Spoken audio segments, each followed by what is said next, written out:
Swastiastu. Terima kasih atas waktunya. Sebelum kami mulai presentasi, izinkan kami untuk memperkenalkan kelompok kami terlebih dahulu. Di sini kami dari kelompok 2 yang beranggotakan saya sendiri Nimade Julia dan teman saya Kadek Purnama Dewi, Nilo Adelisa Pujagayatri, dan Komang Ersa Santika Widiawati. Di sini kelompok kami akan menjelaskan tentang materi biaya.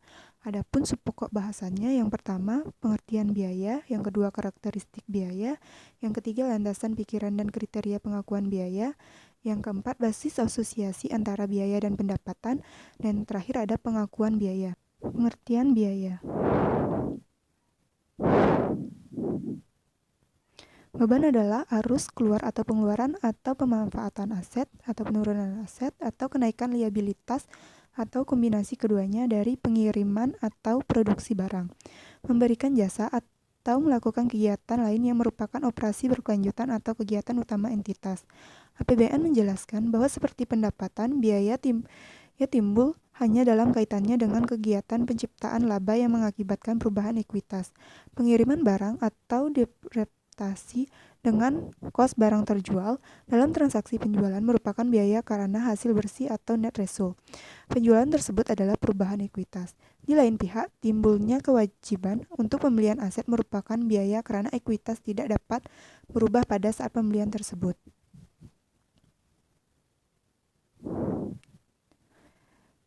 Dengan makna yang hampir sama, IAI mendefinisikan biaya dalam standar akuntansi keuangan tahun 2002 sebagai berikut. Beban adalah penurunan manfaat ekonomis selama suatu periode akuntansi dalam bentuk arus keluar atau berkurangnya aktiva atau terjadinya kewajiban yang mengakibatkan penurunan ekuitas yang tidak menyangkut pembagian kepada penanaman modal. Yang kedua yaitu karakteristik biaya. Dibagi menjadi dua yaitu karakteristik utama dan karakteristik pendukung. Karakteristik utama. Yang pertama ada penurunan aset. Untuk dapat mengatakan bahwa biaya timbul, harus terjadi transaksi atau kejadian yang menurunkan aset atau menimbulkan aliran keluar aset atau sumber ekonomi.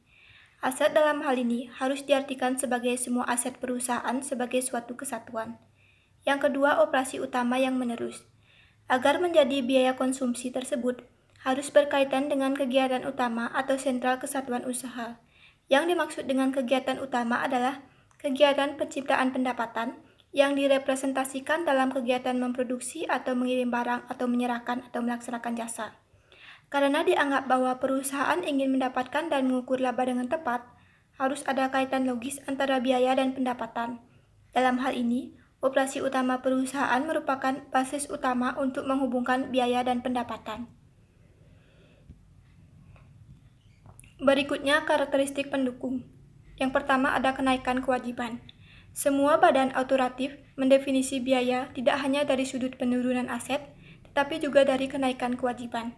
Alasannya adalah agar makna biaya cukup luas untuk mencakupi pula pos-pos yang timbul dalam penyesuaian akhir tahun.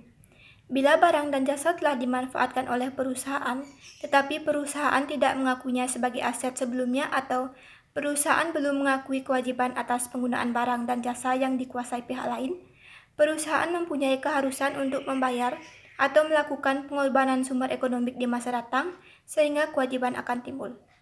Yang kedua, penurunan ekuitas.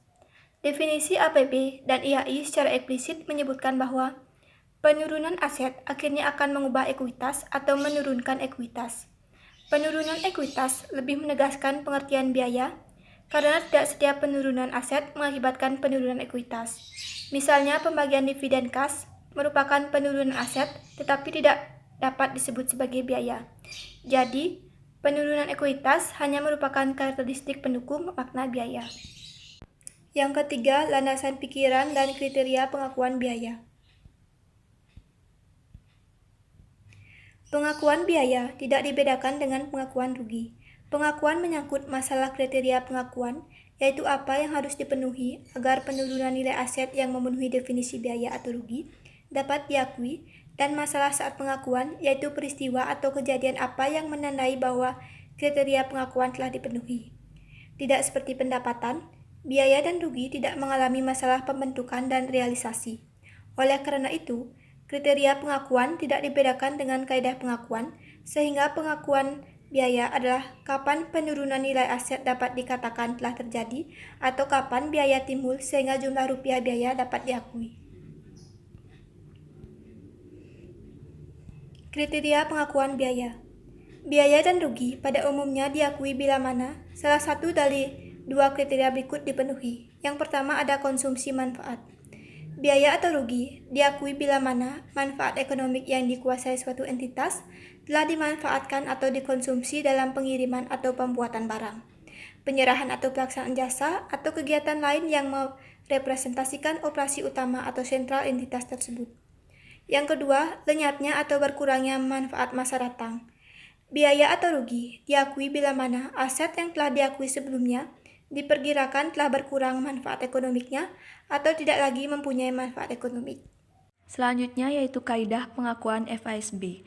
Yang pertama, konsumsi manfaat. Konsumsi manfaat ekonomik selama suatu periode dapat diakui langsung pada saat terjadinya atau diakui bersama dengan pengakuan pendapatan yang berkaitan. Yang kedua, lenyapnya atau berkurangnya manfaat masa datang. Biaya atau rugi diakui bila telah menjadi nyata atau jelas bahwa manfaat ekonomik masa datang suatu aset yang diakui sebelumnya telah berkurang atau lenyap, atau bahwa kewajiban timbul bertambah tanpa adanya manfaat. Yang selanjutnya, kaidah pengakuan APB. Yang pertama, mengasosiasi sebab dan akibat atau association cause and effect. Beberapa kos diakui sebagai biaya atas dasar asosiasi langsung dengan pendapatan tertentu. Yang kedua, alokasi sistematik dan rasional atau systematic and rational allocation. Bila tidak ada cara langsung untuk mengasosiasi sebab dan akibat, beberapa kos diasosiasi dengan periode sebagai biaya atas dasar usaha untuk mengalokasi kos secara sistematik dan rasional ke beberapa periode yang diperkirakan menikmati manfaat. Yang ketiga, yaitu pengakuan segera atau immediate recognition. Beberapa kos diasosiasi dengan periode berjalan karena yang pertama, kos yang terjadi dalam periode berjalan tidak memberi manfaat masa datang yang cukup nyata.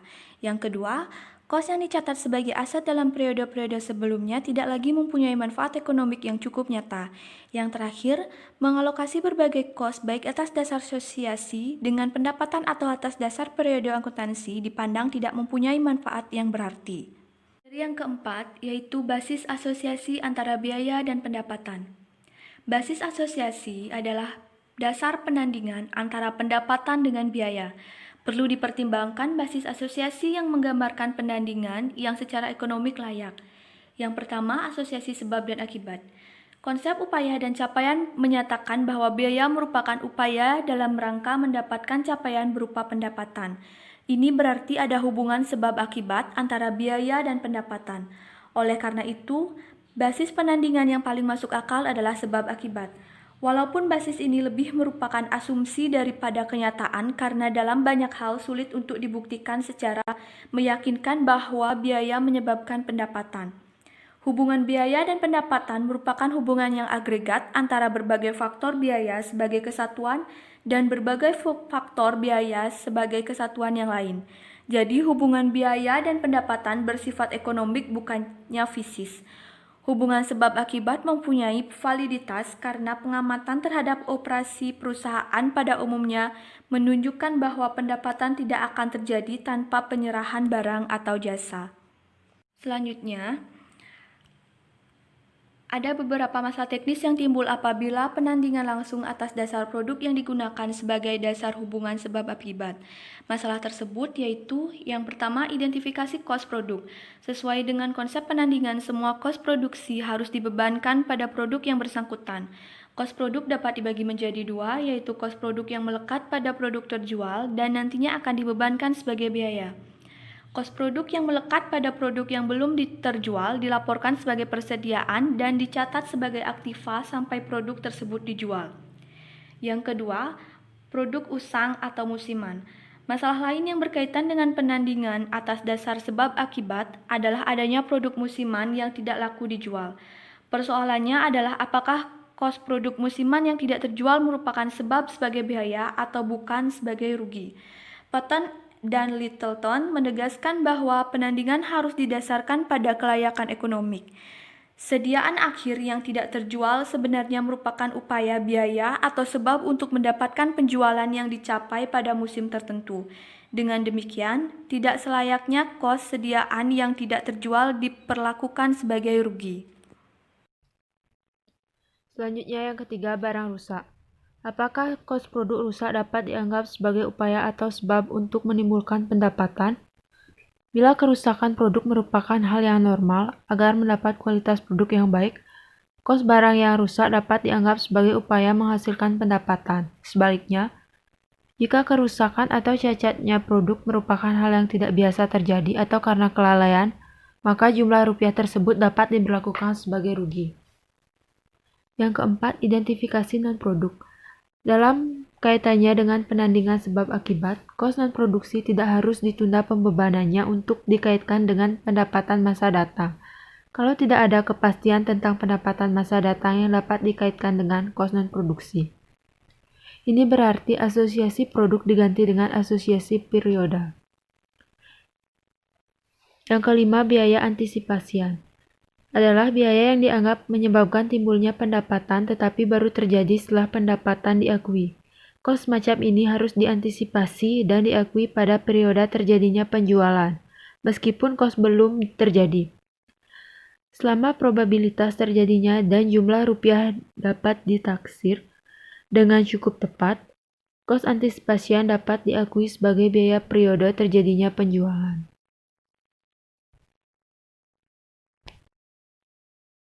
Yang kedua, alokasi sistematik dan rasional. Alokasi sistematik dan rasional merupakan penandingan dengan periode sebagai penakar pendapatan dan biaya. Proses ini sering disebut penandingan periode atau periodic matching. Dalam pengakuan biaya, diasumsi bahwa yang menerima manfaat dari potensi jasa adalah periode bukannya produk. Dasar penandingan ini sebenarnya merupakan alternatif dasar sebab akibat, karena tidak selalu mudah mengidentifikasi hubungan sebab akibat antara pendapatan dan biaya. Yang ketiga, pembebanan arbitrer. Kalau tidak ada alasan yang kuat untuk menunda pembebanan kos untuk pencapaian penandingan sebab akibat dan juga tidak ada dasar alokasi yang layak, suatu kos biasanya akan langsung dibebankan dalam periode terjadinya.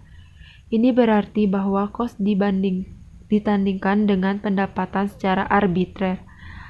Penandingan arbitrer tidak selalu berkaitan dengan pengakuan rugi. Kos suatu potensi jasa akan selalu diakui sebagai biaya atau rugi kalau terbukti bahwa manfaat ekonomiknya menjadi lenyap atau berkurang. Yang kelima, saat pengakuan biaya. Saat pengakuan biaya. Karena pendapatan suatu periode ditentukan terlebih dahulu, prinsip penandingan juga menentukan saat pengakuan biaya. Kaidah atau suatu pengakuan FASB dan APB dikembangkan atas dasar konsep penandingan untuk menentukan laba periodik secara tepat. Tiap ketentuan didasarkan atas pertimbangan berikut. Yang pertama, hubungan atau asosiasi dengan pendapatan. Yang kedua, biaya diakui atau dilaporkan dalam periode yang sama dengan periode diakui dilaporkannya pendapatan.